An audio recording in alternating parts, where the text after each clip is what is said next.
The Kalahari, spread across South Africa, Namibia, and Botswana, is one of the driest corners of all southern Africa. And living out there is a very unremarkable little brown bird.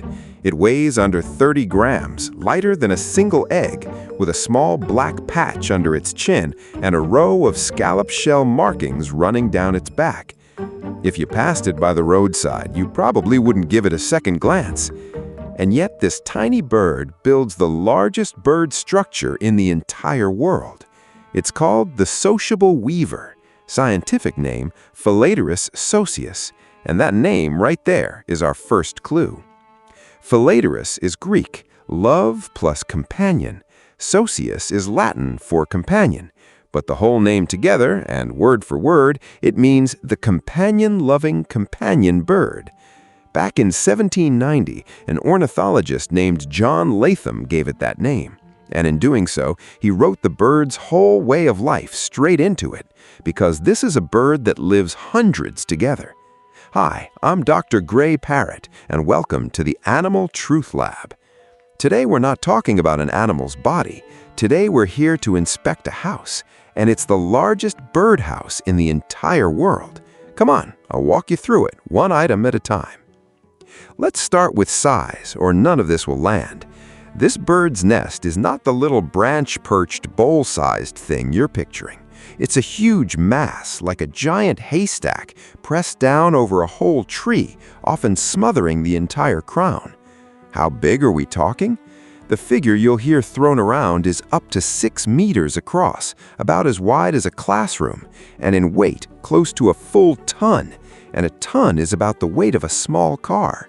Picture that, a flock of birds, each under 30 grams, joining forces to build something as heavy as a small car. But let me be straight with you.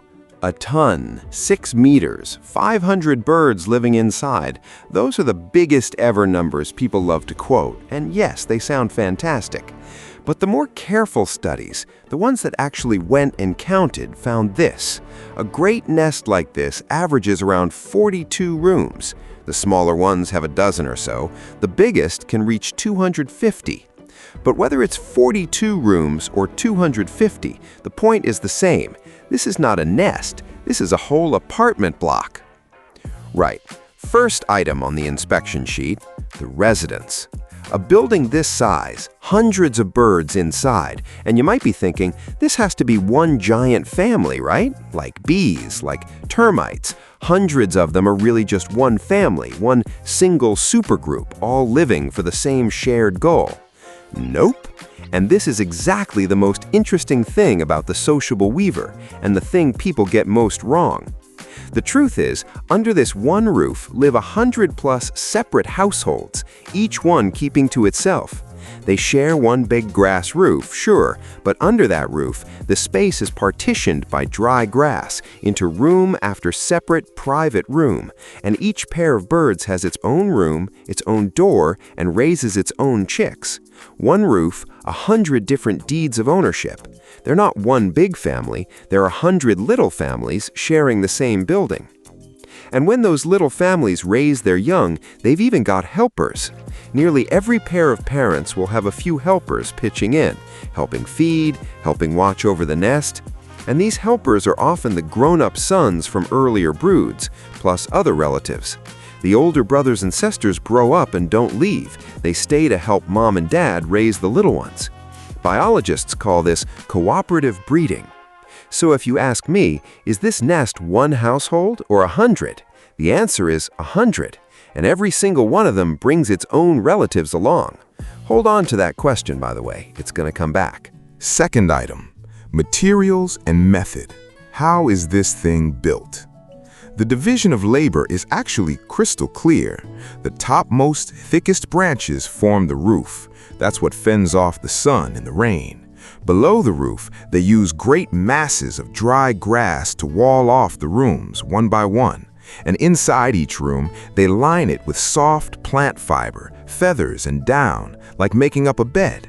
So what tool do they build with? Just that beak. The sociable weaver's beak is short and pointed like a little cone. Day to day, that beak eats seeds and insects, but come building time, that same beak turns into a tool, fetching the grass stalk by stalk, tucking it in, weaving it tight. One beak, it's both the dinnerware and the construction gear. And where do they put their homes? Mostly on the camel thorn trees of the desert, sometimes on quiver trees, and, you might not see this one coming, on utility poles. That's right, a pole a human put up is, to them, a very handy metal tree. Though this does occasionally short the pole out, even set it on fire, a small nagging headache between people and wildlife. Okay, here it comes. This is the single most important item on today's whole inspection. Let me ask you something first. What do you think the most important job of a nest this enormous is? Holding eggs? Raising chicks? Sounds perfectly reasonable, doesn't it? But the answer is no. This building's most impressive feature is an air conditioner, a central air conditioner. No plug, not one moving part, no machine at all. The Kalahari, you see, is scorching by day and freezing by night. How wild are we talking? In summer, the ground out there can hit 45 degrees Celsius. You run a fever of 38 and you're flat on your back. Out there, it's 45. And on winter nights, it drops to 3 below zero, right down near freezing. The same spot, day and night, lurching hot to cold like that. For a bird under 30 grams, that's brutal, because holding your body temperature steady burns a huge amount of energy. But this thick, heavy grass nest takes care of the whole problem for them. All that dry grass is a superb layer of insulation. Researchers actually crawled inside and measured the temperature. On the coldest winter night, with the outside at minus 3.1 degrees, the innermost room was still holding at 0.4 above zero, better than 3 degrees warmer than outside. And on the most extreme cold nights, the central rooms can run a full 6 degrees warmer than the outside air. In summer, it flips the other way. When it's 45 degrees outside, the middle room sits at 43. And at the very hottest, the deeper toward the center you go, the more the rooms run 9, even 10 degrees cooler than outside. And there's an earlier classic study that puts it even more plainly. They found that inside an occupied room, the temperature across a whole day only wobbled within a range of 7 or 8 degrees, while that very same day, outside the nest, the temperature swung wildly from up in the teens to somewhere in the 30s. Outside, a roller coaster. Inside, rock steady. Do you get how impressive that is? Other animals fight the desert's temperature extremes by toughing it out with their own bodies, growing thick fur, hoarding fat, working overtime to hold their temperature. The sociable weaver doesn't do that. It has outsourced the whole job of temperature control to a building. And what it saves is exactly the energy it would otherwise burn and waste just keeping warm. In the researchers' own words, living inside this great nest dramatically cut the energy they'd need to spend on a winter night. This little bird doesn't understand any physics, doesn't understand any thermodynamics. It has no idea what insulation even is. It just, generation after generation, keeps building and mending this nest, and the nest does its body's temperature control for it. And here's the thing. Since the more central rooms stay warmer, those rooms become prime real estate. Usually, it's the higher status birds in the group who take the most central, warmest rooms. And come winter, a single little room can pack in 5 adult birds, all huddled together, sharing warmth through the night. Air conditioning inspected? Next item, the door. And you might find this odd. Every single door in this building opens downward. A room's entrance isn't on the side, it opens from the underside of the whole nest, a passage boring downward. The passage is only about as wide as your fist, but it drills upward, deep, at its deepest about as long as your forearm, roughly the length of a ruler, around 25 centimeters. And the mouth of the passage is lined all the way around with sharp grass spikes pointing downward. Why build it like that? Because this building's most terrifying visitor is snakes. In the Kalahari, the tree-climbing Cape cobra and the boomslang, the African tree snake, are this nest's chief predators. They can climb straight up the trunk, slip into a passage, and then, room by room, clean out every last egg. And this is no small matter. One study found that across a single season, as many as 70% of the clutches were wiped out by predators. 70%! So that downward-facing entrance, that ring of sharp spikes, that's their security door.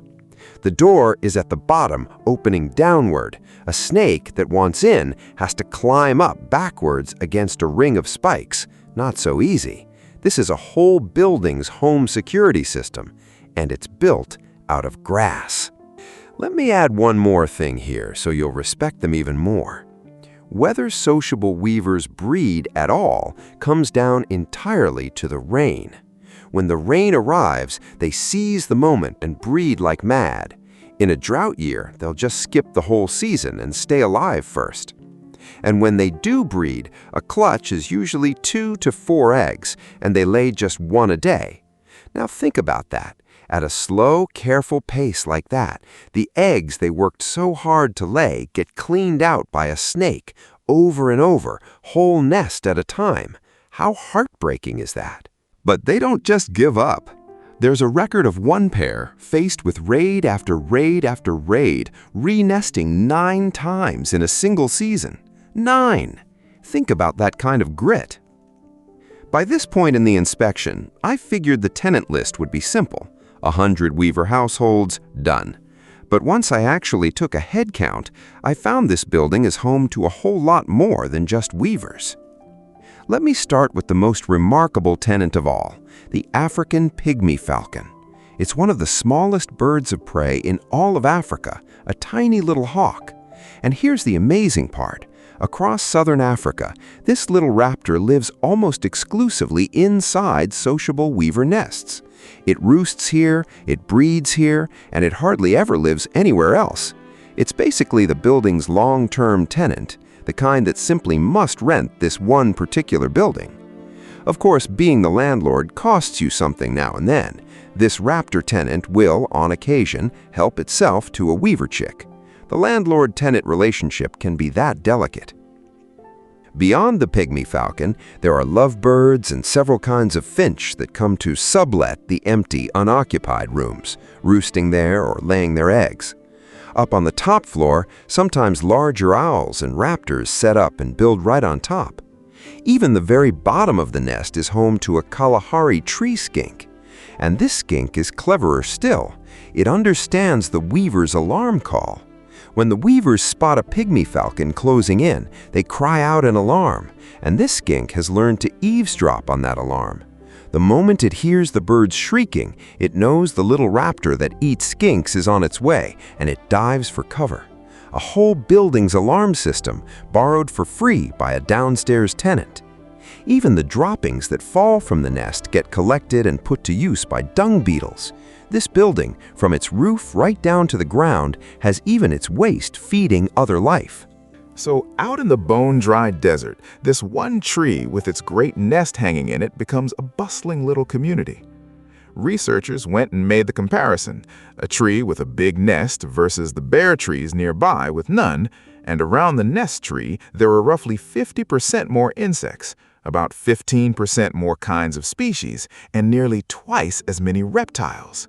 A single nest keeps far, far more alive than just the weavers themselves. And here's the truly interesting part. The drier and the harsher the place, the more obvious the nest's benefit becomes.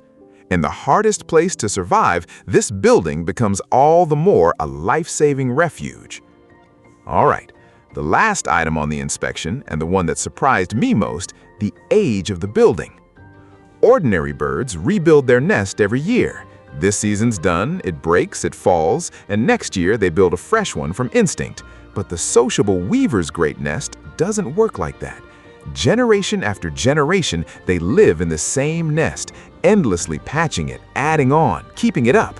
And this nest can stay in use for decades on end. Now, while I was digging through the research, I came across a claim that these nests had been lived in for nearly 200 years. And, wait, this number, I have to pump the brakes for you first. That nearly 200 years claim is more likely than not an error that crept in when the figure got copied along the way, so I can't stand here and state it as fact. The more reliable picture is this. The long-term research teams have confirmed that the same nest really is maintained and lived in for several decades. That part is real. And there are also reports of some nests passing the 100-year mark. But even if we only count 100 years, think about it. This house is older than the great-grandfather of any bird living in it right now. What they live in is an ancestral home, handed down. And that's exactly why all through today I've been telling you about this bird by inspecting a building. Because to them, home really isn't just some nest you throw together. Home is an apartment block that took 100 years to build, that houses 100 households, that regulates its own temperature, and that even keeps the snakes out. Oh, and one wonderful little detail to add. Living somewhere this dry, this bird almost never drinks water. Nearly all the moisture it needs it takes from its food, above all from its favorite harvester termites, swallowed whole, bug and water together, all going straight into the body. A bird that barely ever drinks, paired with a house that shades it and warms it, that right there is an architect built to spec for the extreme desert. So look back now and think, what really is the most impressive thing about the sociable weaver? It isn't its body is tiny, thoroughly ordinary, small enough to cradle in one hand. The most impressive thing about it is that it survived not through its body, but through a building. It couldn't use its own body to stand up to the desert's scorching heat and biting cold, so hundreds of them, generation after generation, joined forces to build a home that shades them, warms them, and keeps their enemies out. And then they handed that home down to the next generation, and the next. A flock of birds, each under 30 grams, building the largest bird structure in the entire world, and their name is the companion-loving companion bird. Now you know that name was no mistake at all. I'm Dr. Gray Parrot. See you next time. Next time, the Animal Truth Lab inspects the biggest building on Earth with no architect in sight. On the seabed sits something you'd swear was a rock or a plant. Nope, it's alive. It's actually millions of tiny animals building a giant underwater city. No foreman, no blueprint, yet once a year, on a single night, the whole sea launches a snowstorm of beads that drift up like fireworks. What is it? Want the answer?